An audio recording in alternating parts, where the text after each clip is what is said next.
ကိုလေလူမှုဆက်ဆံရေးမကောင်းဘူးလို့ထင်နေတဲ့လူတွေ communication skill အရန်ညံ့တယ်လို့ထင်နေတဲ့လူတွေစကားပြောလိုက်ရင်ကွာရိုက်ပေါက်တွေဖြစ်နေရဆိုတဲ့လူတွေဆိုရင်ဒီလိုစာအုပ်ကိုဖတ် human relationship skill တဲ့ဒီစာအုပ်ကတော့ဘာသာပြန်ထားတာနေ့စဉ်ဘဝမှာ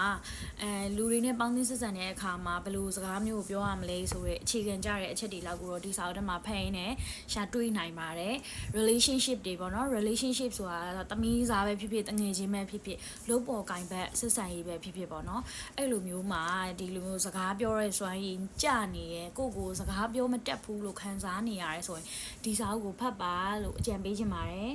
လူမှုဆက်ဆံရေးဆိုတာကမွေးရပါလာတဲ့အရေးချင်းမျိုးမဟုတ်ဘူးကွာဒီလားလေ့ကျင့်လို့ရတယ်ပြုပြင်လို့ရတယ်လူတွေနဲ့ဘယ်လိုပေါင်းသင်းဆက်ဆံမလဲဆိုတော့ကိုယ့်ဘာသာကိုသင်ယူလို့ရတယ်ဒီစာအုပ်ထဲမှာ तू ကတစ်ဖက်သေးစကားတွေမဟုတ်ဘူးတစ်ဖက်လူရဲ့ပြောစကားကိုဘယ်လိုအလေးနဲ့ထားပြီးနားထောင်မလဲကိုကရောဘယ်လိုပြန်ပြောမလဲဒီလိုမျိုးပေါ့နော် win-win situation ပေါ့ပြောရမယ်ဆိုနှစ်ဖက်လုံးအတွက်အကျိုးရှိတဲ့ဟာကိုရေးထားတာပါ sponsor လည်းမဟုတ်ပါဘူးလကားရထားလည်းမဟုတ်ပါဘူးကိုပတ်စံနဲ့ကိုဝယ်ဖက်ပြီးတော့ညှိုးမိတာပါစာအုပ်ကတော့ဒီမှာပါ human relationship skill ပေါ့နော်လူသားချင်းပေါင်းသင်းဆက်ဆံမှုအတတ်ပညာဆိုတဲ့စာအုပ်ပါတကယ်အကျိုးရှိတဲ့စာအုပ်လေးမလို့ဝယ်ဖက်ဖို့အတွက်အားလုံးတိုက်တွန်းလိုက်ပါတယ် bye bye